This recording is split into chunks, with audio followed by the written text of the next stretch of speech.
Kwa kanyo ni romo magala moro mokelo kanyakla jotend sikunde mag primary mahao gana 15 ne ochakore ayange kaunti ma Mombasa. Romo no twak mapek ne en mano motenore korka wach lony manyien mar somo midendo ni CBC, kuma ne oyangore ni midieche pod nitiere e tayo chenro no.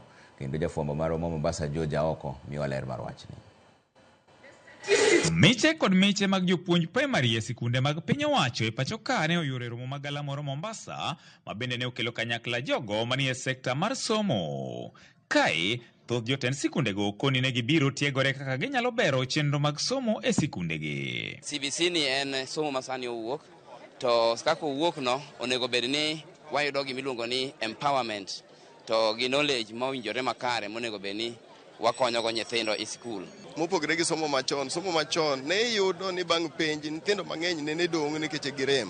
Somo masani wach moro nyathi orem onge, en mana ni dwaro to line man monyalo donje mondo kiny obed dhano. Jopuonj go ne bende otiyo gi thuolono mar chwalo ng'ur ewi moko kuom midhieche magikale, to chutho kaluwore gi lony manyasani mar CBC. Sama nyikelo capitation manyikelo mar sirkal mikelo ni skunde pod tin, to kata kikele to kobiye wang'sa. To mogi kata kubiro to pesa biro matin ma samoro ok nyal miyo head teachers nwang' gima dang' gitim manyalo kenyo konyruok. Tabu moneno maduong' especially in physical facilities. Kuom ranyisi sani wadhi bedo gi grade 9 to thoth skunde pod onge classrooms. Kabisa. You know, ka skul gi classes auchiel gi jopuonj to seme jopuonj ariyo mapuonjo junior class, tabu kabisa. Nitie the presidential working party no way issues moko mondo parliament mondo tim nyaka sani wadhi higa mar grade 9 issues gi poko bedo addressed gi parliament. Koro parliament onego ket chike enact laws mabro streamline CBC. Kata kamano, jotelo manie migawo mar somo ne osingo ni chenro duto nitiere makare mar rakore gi midhieche mantiere. The capitation fund which has been going to primary schools is very minimal for the last very many years. Though the chairman said that he saw in the newspaper or in the media of the recruitment of 20,000 teachers, it is not in the media. It is an ongoing process, and sir, the teachers will be in classroom by 6th of January next year. We are making critical progress in ensuring that the more than 16,000 classrooms that we require for our children to transition to grade 9 are being done and done with a lot of efficiency. We have been visiting a number of our schools. I visited quite a number of schools yesterday, both here in Mombasa and Kilifi.